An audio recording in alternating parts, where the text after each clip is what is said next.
This episode may contain content of a graphic nature, including descriptions of physical and sexual violence against adults, children, and animals. Listener discretion is advised. Hi everyone, I'm Talia. And I'm Tanya. And together we are Crimes and Consequences, a true crime podcast.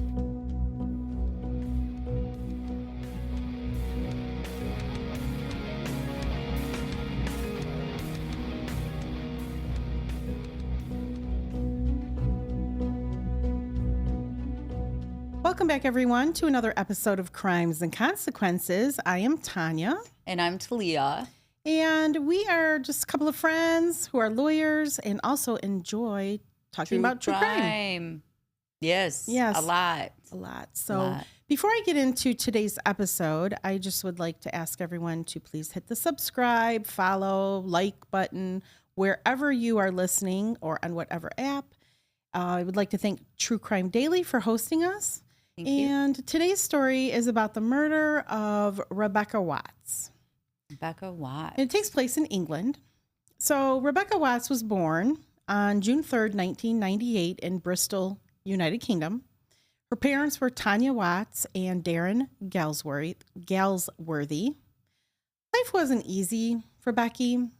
She's had a hard life. She struggled a lot during her childhood. Before she was born, her parents had split up, and she spent the first years of her life in the care of her mom, Tanya. I don't know this story. No, I didn't know this story either until today. Well, not today, but you know what I mean. You know what I mean. By the time she was 2, there were concerns that Becky was being neglected by her mom, and so she was placed with her father, Darren. And by this time, Darren had gotten married, and his wife's name was Angie. So she's being placed in a home with her dad and her stepmother. Angie, at the time, she had a son who was about 12 years older than Becky. Okay. So 14? Yeah. How old is Becky? She was placed there when she was about 2.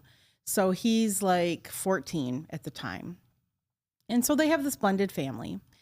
And by the time Becky was in elementary school, like I said, she struggled. She struggled a lot, her entire life. She was so shy, and she really had a problem, even in school, just even doing normal day-to-day tasks. Like social anxiety? Yeah, social anxiety. It was incredibly hard for her to just have a normal day as a kid.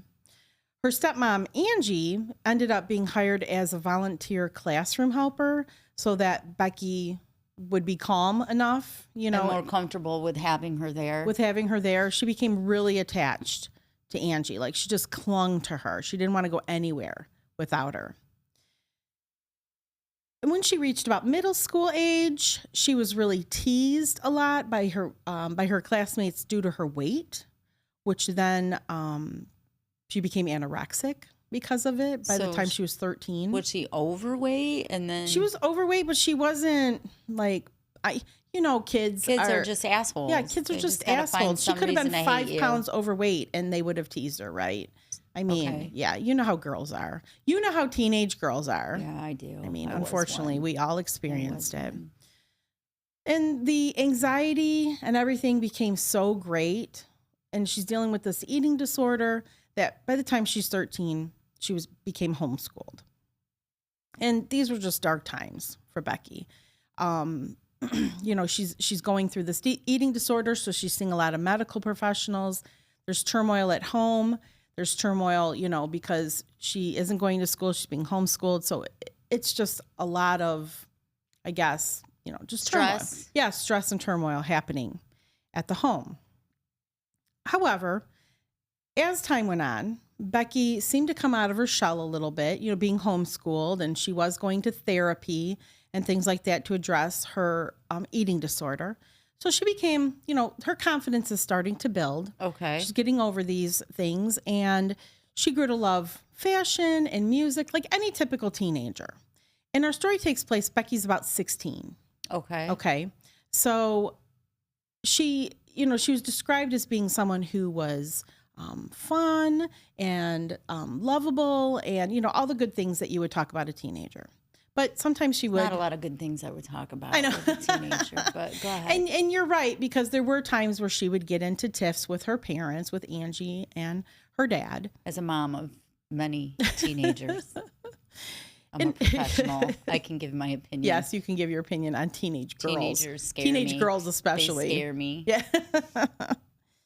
Although things improved for Becky over her teenage years, she was still struggling with her mental health. Carried from things from her childhood. I mean, like I told you, she was taken away from her mom. Did she see her mom at all? I don't believe she saw her mom. No.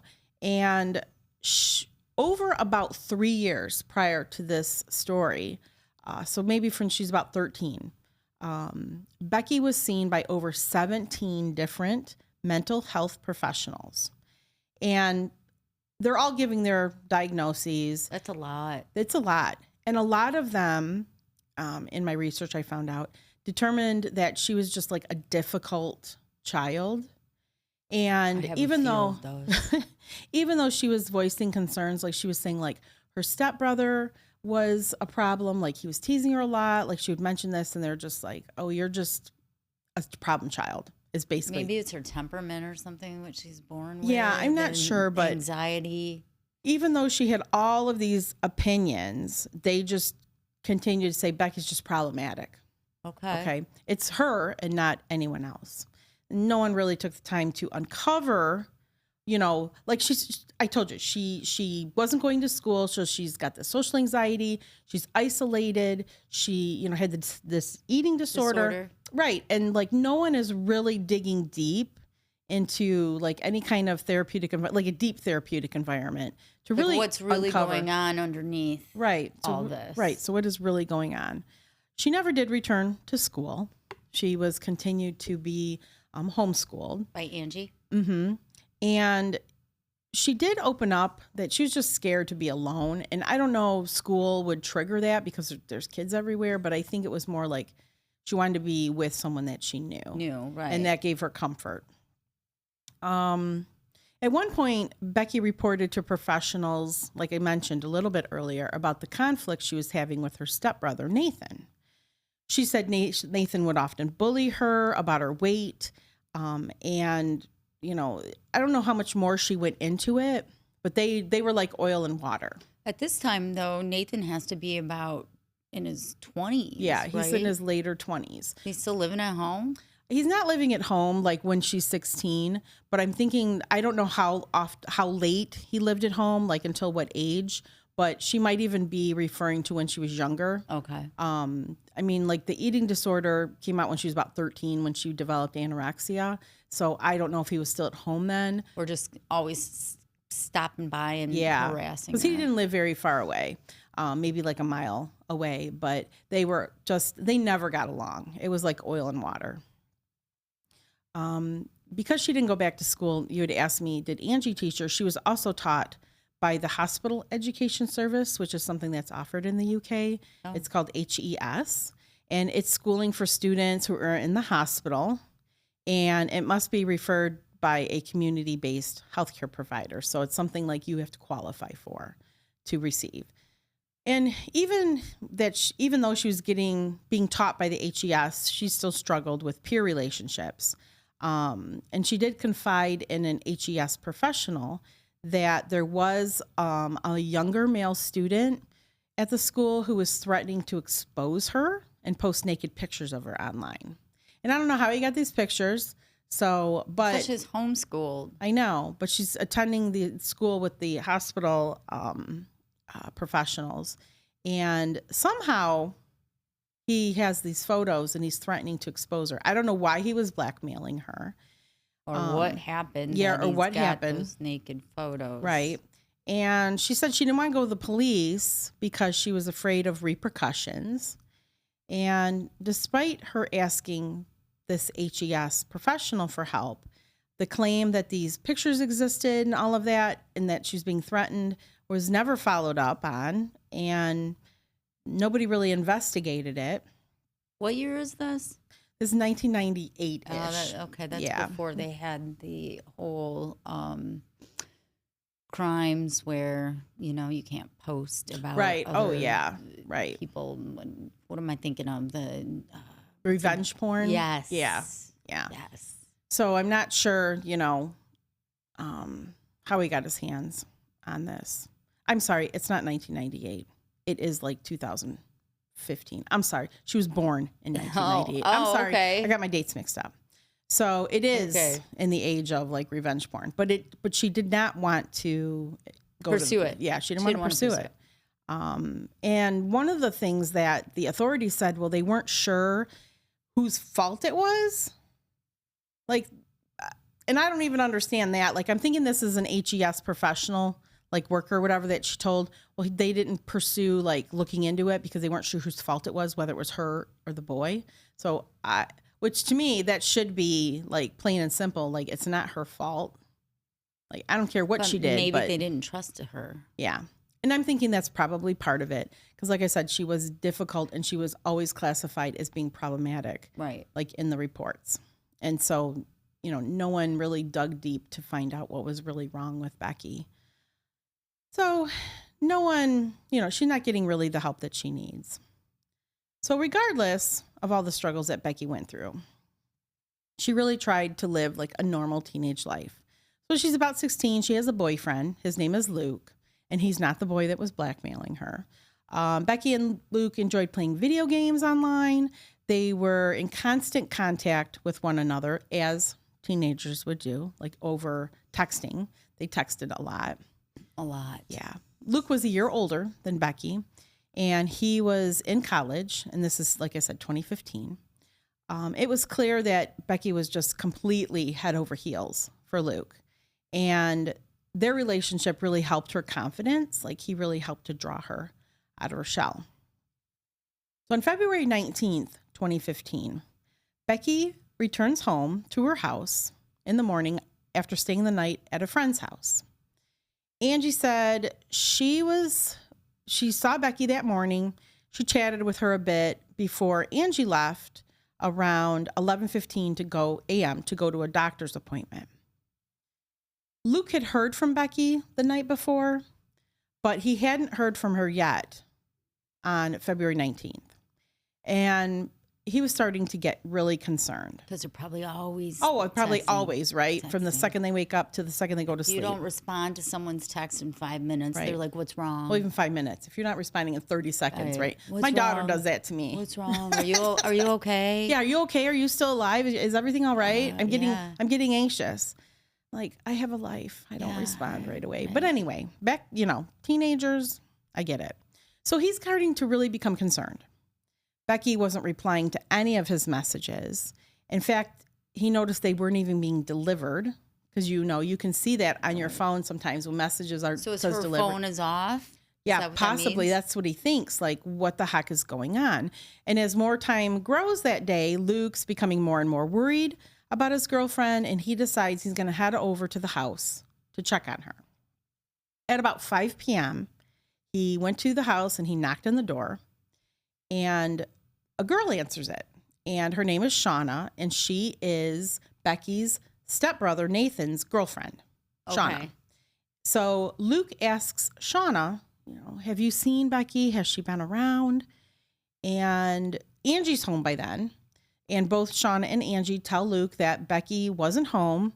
They even checked their bedroom to be sure, like, she wasn't home. And while Angie thought it was weird that Becky wasn't responding to the text messages, because of course Luke's like, I've been texting her all day and she hasn't responded, she told him, I'll let Becky know when she comes home that, you're looking for her, and I'll let her know as soon as she walks in the door. She needs a tracker. Yeah. Like I do with my kids. Exactly. On the phone. Exactly. Know where they are at all times. At all times. A big brother in the sky. I know where they are. Becky never returned home, though. And her family ended up reporting her missing the next day, February 20th, at about 4 p.m. So it appeared that Becky had taken her phone, her laptop, and her tablet with her wherever she had gone. So all of her electronics are gone. Did she have a car? I don't think so, no. So somebody had to have picked her up. Yeah, somebody had to have picked her up. There were no clothes or money missing from her bedroom. I don't know how you know whether money's missing, but That's what was reported. My kids have a little jar. Yeah, with their cash. Yeah. So you'd know if they were dipping into it.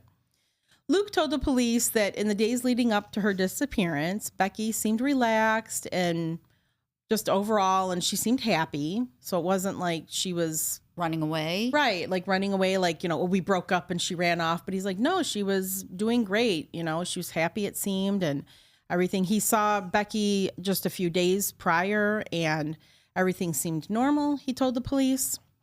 He said that they played video games in Becky's bedroom the last time they were together, like they often did. And Luke Is that what we're calling it these days? Playing video games in the bedroom? Yeah. So Luke and her family told investigators that it was just really out of character for Becky not to return text messages or return phone calls, just to be out of communication. So they know something's wrong. Due to her long history of anxiety, they were also adamant that Becky just wouldn't run away on her own. Like, she couldn't even go to school. She's not leaving. Right. On her own. She's not going anywhere. She just hated to be alone. Becky's best friend, Courtney, described Becky as someone who went to bed early, stuck by her routine, and never really went anywhere without telling at least one person, right? So she's a pretty responsible kid, and she sounds like she's a homebody. She doesn't want to go anywhere. Becky was described as being about 5'1". She had long reddish hair. She was possibly wearing a puffer-style jacket. And when 24 hours passed and there still was no new information, Becky's family went on the news. Who's the last person to see Becky? It ends up being Nathan. Nathan and Shauna said they were the last ones because Angie had gone to that doctor's appointment. Okay. So her parents go on the news and they beg, the public for just to report anything. Like, have you seen her or anything? Friends and neighbors came together to do their own search of the neighborhood and the surrounding areas, and they didn't find anything. And at this point in Becky's disappearance, there wasn't any evidence that led police to believe that she was in any harm. There was really no signs of a struggle, no anything that would give them any indication other than, she left on her own volition. Did Sean and Nathan say they saw her leave? I'll get to that. Okay, sorry. Just curious. So police searched a pond in a park that was St. George Park, which was near Becky's home. I mean, they even searched that. They didn't find anything. They searched a nature reserve called Troopers Hill that was about 2 miles away from Becky's home with no luck. On Saturday, February 28th, so this is now about 9 days. 9 days? Yeah, after she disappeared. 2 people were arrested in Becky's disappearance, but Becky still hadn't been found, and they end up being released. They didn't have anything to do with it. I'm not sure what the evidence was. It doesn't sound like it was anything strong. No. Her friends and family were fairly confident that they knew something bad had happened to Becky, but they still were all really hopeful that she was still alive. From the get-go, although her phone, laptop, and tablet were missing, Becky's social media was inactive. So again, that seemed very odd for her. So I'm thinking she was updating her social media constantly. And so then the thought becomes, well, why did she take all of her electronics? If she's not going to use them. Yeah, if she's not going to use them. That just seems really strange. So her parents are like Angie and Darren are just like, what the hell? We don't understand. And Becky's friends kept showing up at the house, wondering about Becky. So now they're like, okay, she took her electronics. She's not using them. And then her friends are coming by. So she's not seeing her friends or talking to them. Yeah. So where could she possibly be? The police first turned their attention to anyone, obviously, who's close to Becky in hopes, they can find out more information. So the initial interviews that they have with the family and stuff, it's just low pressure. They're just looking for information. And they're just trying to get to know Becky and maybe her, routine and what activities she did. They were trying to really just get any type of lead.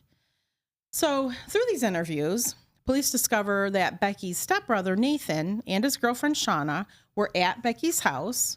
the morning of her disappearance, and they were the last people to see her. And it wasn't Angie. So right away, Nathan and Shauna are raising red flags for the police because they're the last ones, and that's usually who police will focus on. Right. Okay. From the start, it was really difficult, too, to get them down to the station to be interviewed. So police were wondering, if you didn't have anything to do with this, and if they were truly worried about Becky, like, why wouldn't they just cooperate? Yeah, like come right in and say what they knew. When police finally got Nathan and Shauna to come in to tell their accounts of what happened the day Becky went missing, more red flags started appearing. Nathan and Shauna were separated for their interview, and both of them seemed to have a really calm demeanor, despite, Nathan's stepsister's missing. He seemed at ease during his interview and even just like comfortable. Like you're at the police station and he's just comfortable. I wouldn't be comfortable. I wouldn't either. Even if they want to talk to me about going through a stop sign. I know. I know. Like police just make me nervous. And I'm a lawyer. I know. I need a lawyer. But he just seemed really calm and cool and, comfortable, like easygoing at the police station, which the police are like, most normal people are like us, like have that kind of reaction. Yeah, you get anxious. Yeah. Shauna was similar. She was bubbly, they said. She was bubbly. Even cracking jokes. Who the fuck is bubbly at the police station? When you're there to be interviewed. For a missing person. It's crazy. So it was apparent to the police almost immediately that their story was almost a little too perfect. Okay. It all matched up. Yeah. They had clearly spoken to each other prior to their interview to make sure that their story was, like you said, it fit together perfectly. So although detectives have this feeling in their gut that something wasn't right, but there's no evidence, right, to point to anything. Did they search the whole house? They end up searching. Scene? Oh, yeah. Am I getting ahead? Yep, you're getting ahead. It's okay.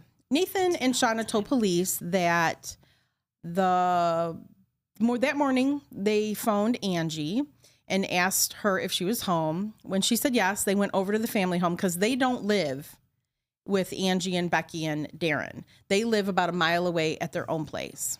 So they're like, hey, are you home? Yep. So they come by and they said they never saw Becky with their own eyes, but they did hear the front door slam sometime after Angie left. Okay.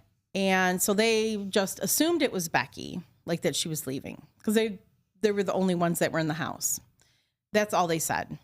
Police knew, okay, we're going to have to do something to get more evidence because that's the story they were going with, and they were sticking to it.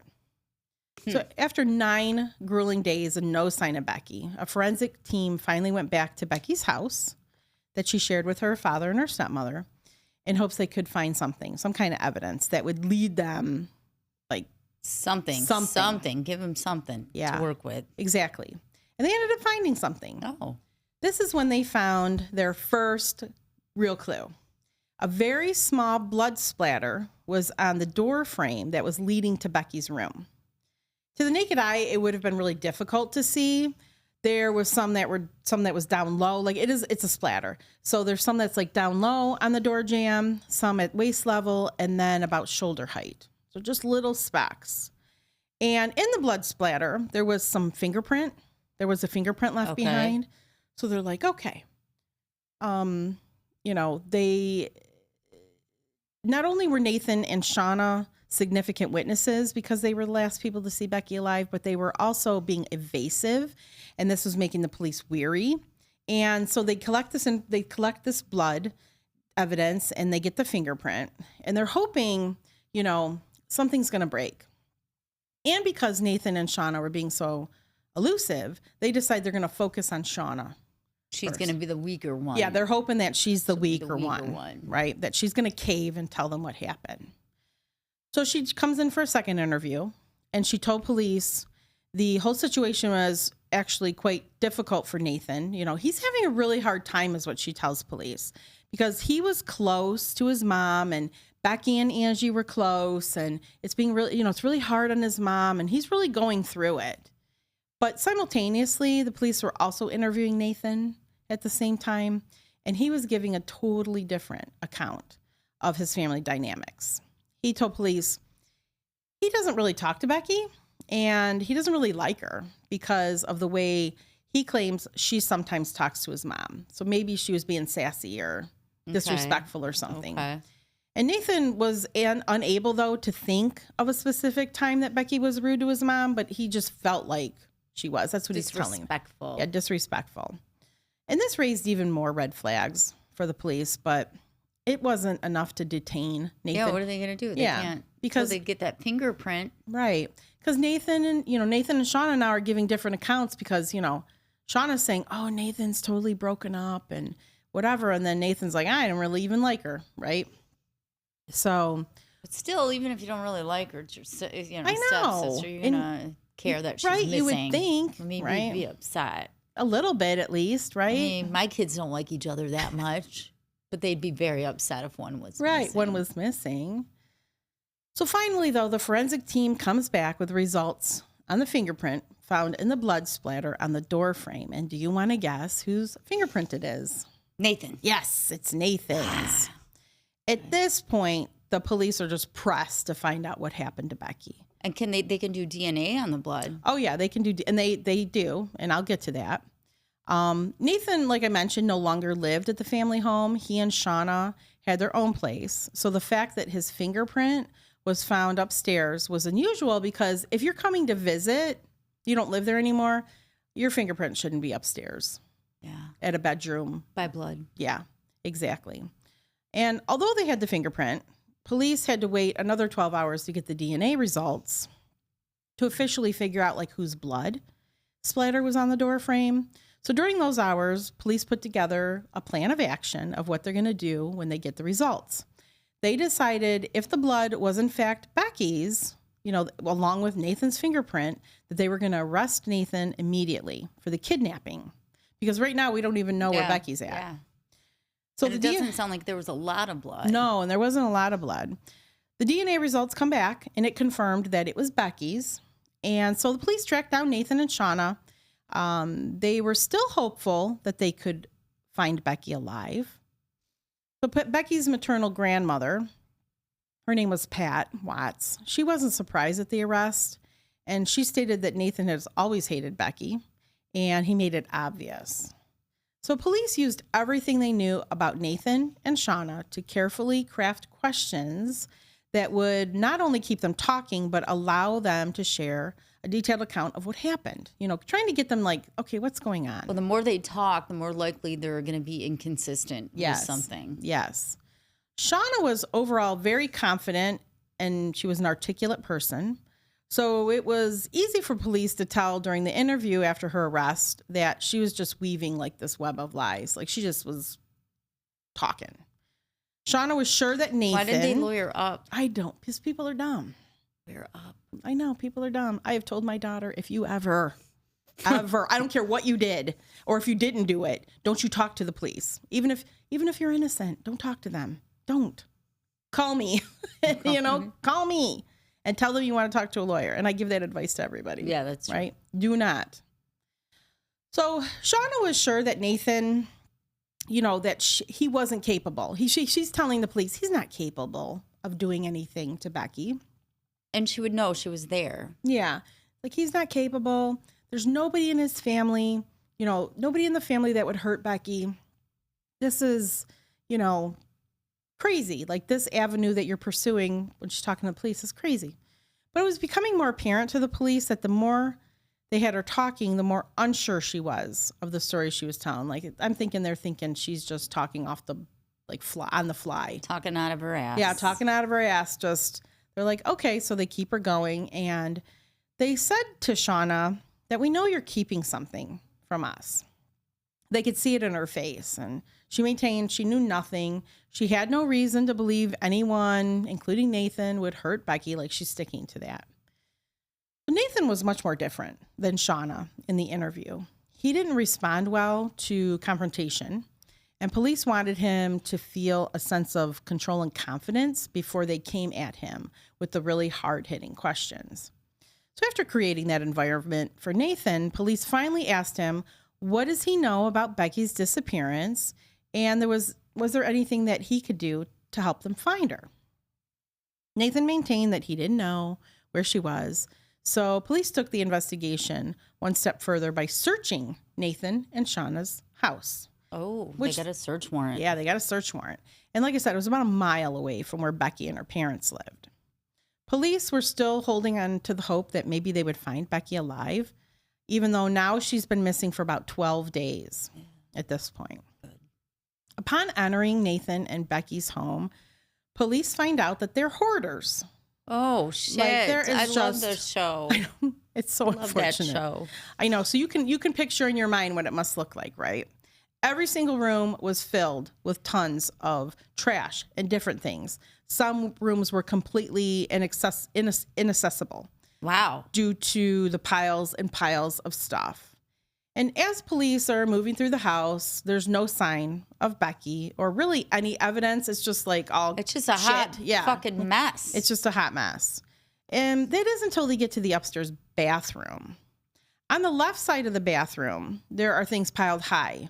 There's a microwave. There's bizarre shit in the bathroom. In the bathroom? Yeah, in the bathroom. In the bathroom? Mm-hmm. Okay. It's never occurred to me to do that. I know. And you could barely see the sink. So just to give you an idea. But on the right side of the bathroom was completely spotless. Right. The tub was literally shining. Really? Yes. This stood out, obviously, to police because the whole fucking house is a mess. And you come into the bathroom, and on one side, it's a mess. And on the other side, it's like you could eat off the tub. Ugh. Okay? Not that you would, but I'm just saying. Yeah. And it was the only corner, the only spot in the house that was clean. Especially to the point of spotlessness. And it was easy to get to, like you could walk to it easily without being like bombarded, like your trail there wasn't bombarded with garbage and other stuff. So they're like, okay, this is weird. You're going to tell me something bad about the bathtub. I will, eventually. So with new evidence popping up, police are very careful how they're framing their interviews with Nathan and Shauna. They wanted them to open up about what happened, but they didn't want to give too much information so that they would have an opportunity to change their story. So they decided as an interview team that they were not going to disclose to Nathan and Shauna what evidence they had. From their house? Yeah, from everywhere. Like they don't even know about the fingerprint or the blood or anything. Gotcha. And instead, they were just going to keep hinting at it to cause them to feel uneasy. Like, when they're hinting at it, you're kind of like, oh shit, what do they know? Right? Right. And be like, I was one time upstairs. Yeah. And you start to give away. Little bits. Right? Little bits. It's a good tactic for police because, like I said, they know that they know something, but they don't know exactly what that is. And so they're not sure exactly what they're supposed to explain away. So 2 days into searching Nathan and Shauna's house, the team ends up finding receipts indicating that Nathan purchased a circular saw, gloves, goggles, and a face mask on the Friday that Becky was reported missing. Face mask? Yeah. Goggles? Yeah. And a circular saw? Yes, unfortunately. This finding changed the entire investigation for the police, as now they felt very strongly that they were looking at a murder. Yeah. Not just a kidnapping. And with Nathan and Shauna now in police custody for kidnapping, police arrested them again on suspicion of murder. Or they charged them again. What evidence do they have for Shauna? Why is she arrested for kidnapping? I know. I think it's just that she lived there. I'll tell you more. Okay. So police kept the finding of the receipt a secret from Nathan and Shauna, but did tell them that a forensic team had been searching their entire home. So, I mean, I could only imagine them probably like, oh, shit, what's in? Shit, I hope you did a good job cleaning up. And this was exactly the pressure the police needed to apply. So finally, at 10:27 p.m., 11 days into the investigation, Nathan told police through his lawyer the truth of what happened that day. So I'm going to tell you. Okay. And I don't know if this is bullshit, because it kind of sounds like a little bit of bullshit to me. But he said that he wanted to scare Becky and put her in her place. So he got this idea to stage a kidnapping. What? Yeah. On February 19th, Nathan planned to meet his grandma at his mom's house because he needed to return something that he had borrowed from her. He knew his grandma would be taking Angie to the hospital for her doctor's appointment, and Becky was going to be home alone. Nathan said that he believed Becky was selfish, and he hated the way that she treated Angie, and he felt that that was a risk to Angie's already struggling health. He hoped that in fake kidnapping her. Fake kidnapping. Yeah. That he would teach Becky a lesson. So that day when he and Shauna arrived at the house, he had a large bag, a stun gun, handcuffs, tape, and a mask in the trunk of his car. What the fuck? Yeah, he had like this kidnapping kit. A toolkit. Yeah, like a toolkit. They used a key to get into the house that Angie left in a recycling box. You know, you leave a key outside your house, right? I mean, I don't, but some people do. Nathan and Shauna first went to the front room to hang out before Shauna said, I'm going to go outside and have a cigarette. She went out to the garden to smoke, and that's when Nathan decided he was going to go to his car and get the kidnapping kit. He then headed upstairs, and he set up the items on the landing before knocking on Becky's door. When Becky opened the door, Nathan was wearing a mask. Yeah. And I don't know what kind of mask it was, but it doesn't matter because masks are freaky. I think she's not going to figure it out. I know. And eventually it's Nathan. I know. Exactly. He was unable to remember the exact, steps of the events. Yeah, sequence of events after she opened the door. But he said at some point there's a struggle and Nathan's mask falls off, obviously revealing his face to Becky. At this point, he panicked and he decided, I'm going to have to strangle Becky.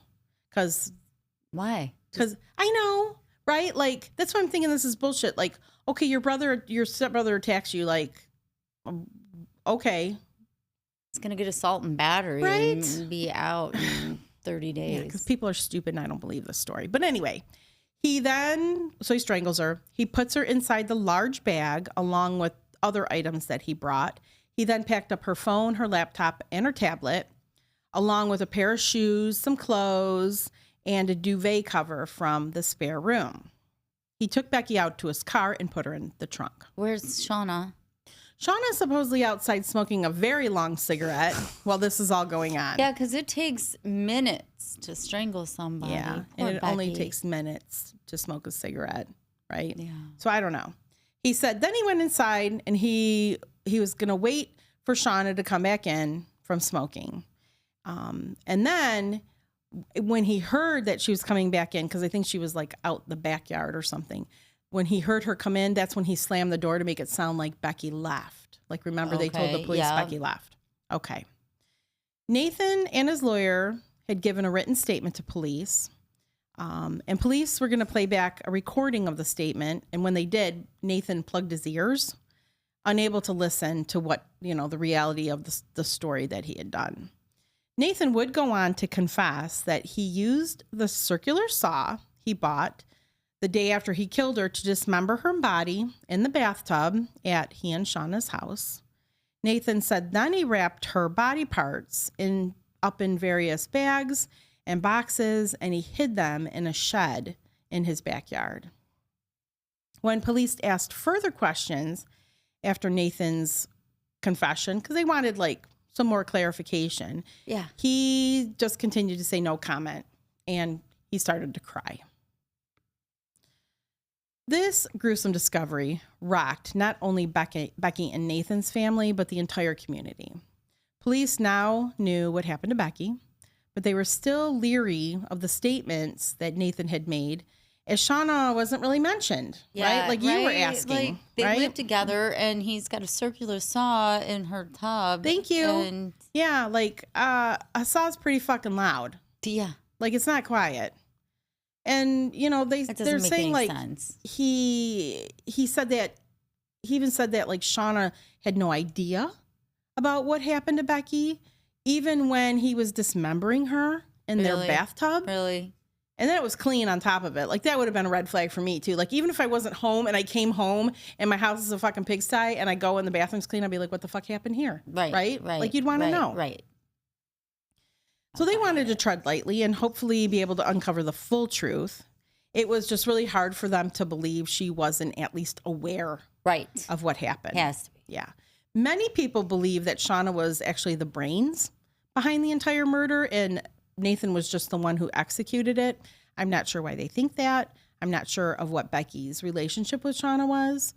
So now police turn their attention onto Shauna in the hopes that, like Nathan, she would tell her truth as well. Police knew that Shauna had lied about a number of things throughout the various accounts that she made of what happened to Becky, so they were insistent on figuring out what her true involvement was. They were unable to find any physical evidence that linked Shauna directly to the murder, but they were able to present evidence that Shauna had lied to them. So initially, they charged her with perverting the course of justice. They were desperate just to find any evidence to show she was involved.